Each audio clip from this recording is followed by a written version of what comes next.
Suspect sa pamamaril sa Tacloban, binuli umano ang kanyang gupit kaya siya humantong sa pamamaril. Pulis na may-ari ng barel nasibak na nga ba sa pwesto? At paano nakapasok ang mga suspect sa school ng may dalang barel gayong may gwardya na nagbabantay sa gate ng mga oras na yon? Yan ang ating aalamin ngayong araw.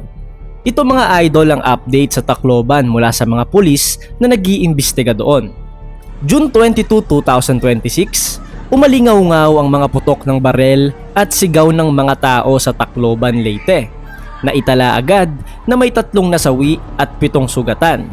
Pero lumala pa ito ngayon dahil narito ang update mula sa PNP. Naging na po, may pagbabago po sa follow-up po ng local police natin doon, ng Tacloban City Police Office.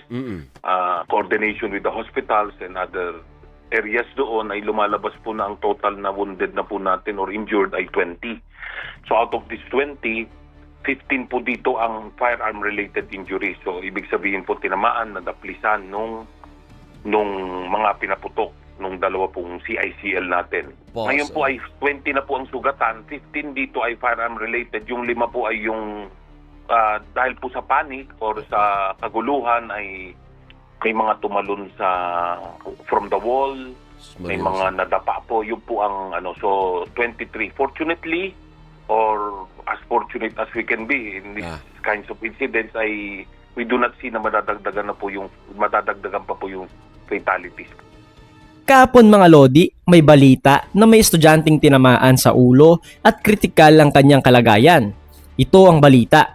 Only the hospital po can say, di ba? Pero the latest report po na na-receive namin ay stable naman po. Ay, salamat. Tama sa ulo. Ngayon, idol, paano nakuha ng mga batang ito ang mga barel? Sadya bang ibinigay ito sa kanila o hinintay nilang umalis ang tita nila at pagkatapos ay sikretong kinuha ang barel? Doon po, di ba, sa pag-review natin ng mga post ng CICL nga natin na isa na may kamag-anak pong policewoman, ay nakita natin po doon siguro wala naman pong nung una kundi turuan ng safe handling ng baril. Yung meron po tayong makikita doon, nakasama niya yung antinga niya na tinuturuan sigurong pumutok, but yun nga hindi po kasama yung access sa firearms. So this is what we are checking. Nag-execute na po ng affidavit itong policewoman concerned, allowing the investigation, complete investigation po kung paano po napunta sa kamay nung kanyang pamangkin o ng kanyang kamag-anak yung pong baril na naka-issue po sa kanya. Ine-encourage umano ng tiyahin ng batang ito na maging responsible gun carrier. Pero syempre mga lodi, bilang tayo ang nasa sapat na edad, dapat alam natin na hindi pwedeng pakalat-kalat ang gantong bagay.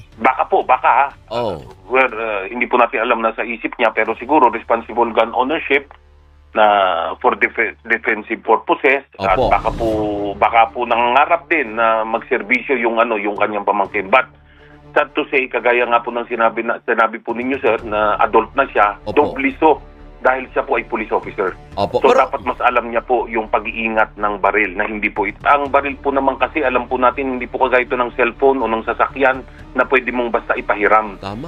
Ang baril po ay hindi pinapahiram, personal property po. Sabi nga natin sa training po namin, ang inyong baril ay inyong asawa. Hindi po ito nahihiwalay sa inyong katawan. So hindi po tama na magkaroon ng access sa ibang tao, kamag-anak man natin o hindi, sa ating pong baril. Ngayon, anong status ng tiyahin na nagmamayari ng baril? Nasibak na ba siya sa pwesto? Sa report po ng Police Regional Office 8, nandun po siya sa custody o nandun po siya sa she has been relieved of her duties.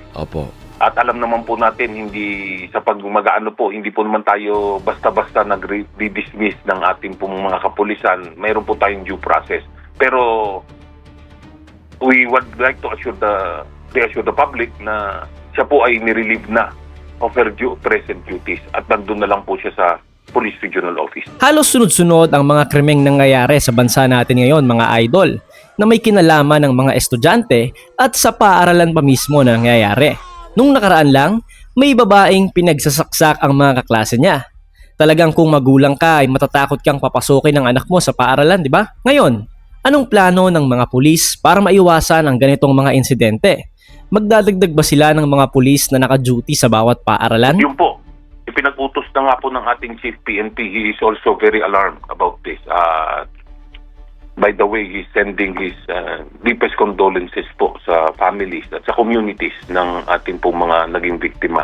Having said that, yung sa order po niya, all police units, yung sa buong Pilipinas po, have been directed to coordinate with their local DepEd offices po for the immediate conduct of a comprehensive review ng mga security protocols po natin. Isa po yung security protocols and safety measures currently in place sa mga schools, access control and entry procedures rather.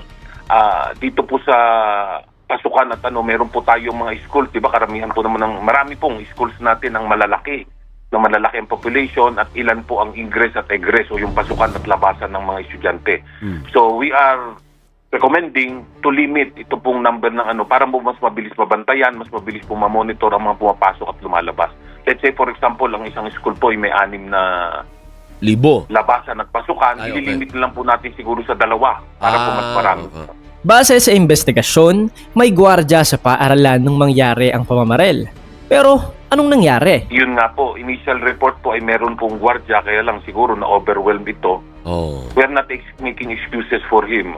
Kung ano po yung liability of everyone involved, if there is any, ay titignan po at lalabas po sa investigasyon natin. 40 basyo ng bala ang nalikom ng mga pulis. Ibig sabihin ba nito, marunong mag-reload ng bala ang mga suspect na ito? Yung isa po ay, actually, yung isa po yung may hawak ng 38 was only able to fire. Initially po ito po sa initial investigation natin, isa lang po na iputok niya. Kasi nung nahuli po siya at na-recover sa kanya yung caliber 38 which is a revolver, ay isa lang ang empty shell at meron pa pong 5 na live ammunition po.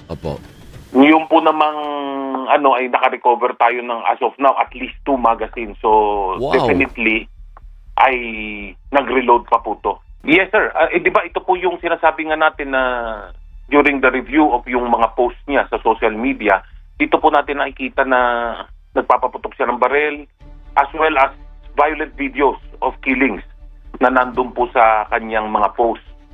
At ito nga po yung kamag-anak nung ating policewoman na naturuan nga. So marunong po talaga mag-reload pa na since nangyari po yung sa Cavite, ay di ba naglabas na po ng kautusan ng ating Chief PNP na pagtingin ang magbabantay. So fortunately ay may malapit pong mga pulis tayo doon kaya po nakapag-responde kagad. So siguro po nakabawas dahil hindi na naiputok nung sa 38 yung kanyang ibang bala at hindi na po naubos yung sa 9mm. Nung na-recover po natin at nahuli siya ng mga taong bayan doon at tinurn over sa ating kapulisan, ay meron pa po mga live ammunition sa kanyang baril, at least 3. Ngayon, Lodi, sinasabi ng panig ng mga suspect na pangbubuli ang dahilan kung bakit sila humantong ng ganon. Yung mga nambubuli ba ang napuruhan nila? O random lang na namaril ang mga binatilyong ito? It would appear na, of course, let me address yung bullying angle po. Nung sinabi po natin na yan ang isang tinitignan natin, of course, we have to look at everything, di ba? Kung ano pong motive talaga, ano ang nagtulak sa kanila para gawin ito. Yun po ang sinasabi nila. Hindi po namin kino-confirm or dinideny na ina-affirm yung anggulo na yon. Sinasabi lang po natin, yun po ang sinasabi nila, they were victims of bullying. Pero of course, hindi po doon mag-iikot ang natin. Pangalawa po, ito po ay planado dahil kagaya po ng lumalabas sa initial investigation natin ay pagpasok pa lang nila, hindi pa sila pumasok sa what do you call this, yung school proper, yung mismong mga building, sa may bintana, nagpapaputok na po sila. Grabe, Kaya nga po, kung makikita natin yung mga doon, and by the way, pwede pong manawagan din sa mga nagpapakalat po ng mga videos, let's respect po yung mga naging victim dito. Sana po naman ay hanggat maaari, tigilan na po natin yung napaka po sa kung anong nararamdaman po ng mga pamilya dito sa ano. We cannot restrict that, we cannot, 'di ba? Hindi po natin maharangan lahat ng nagpapaano, pero sana po naman ay let's respect yung mga nasawi sa insidenteng ito at ang kanilang mga pamilya po. Pero alam nyo ba, may kumakalat online na binuli daw siya sa itsura ng buhok niya at pinagtawanan sa harap ng maraming tao. Ngayon, ang tanong ng taong bayan, makukulong nga ba ang dalawang ito sa ginawa nilang krimen o didisiplinahin lang sila sa DSWD at tapos makakatakas lang sa ginawa nilang kahayupan? Yun po ang ano natin, tayo po naman yung nagpapatupad lang ng data. So ito po ay pag 15 years old and below, 15 years old, hindi pa po nag-16 and below, at nakagawa po ng ganitong krimen, ay after the investigation po, they will be released to the custody of the parents or the next guardian or relative po. But they will be subjected naman community-based intervention program po to be administered ng social welfare, yung ating pong DSWD. Yung po ang ano, nakaan po, na which could be considered murder na po ito since planado, ay they shall be considered as a neglected child at ilalagay po sila sa special facility. Okay. Yung pong mga bahay pag-asa for intensive juvenile intervention and support. Yung po ang I would not ano naman po na to know everything na kung ano po doon, pero ang isa pong qualifier kasi doon pag 16 to 18 naman po ang edad na.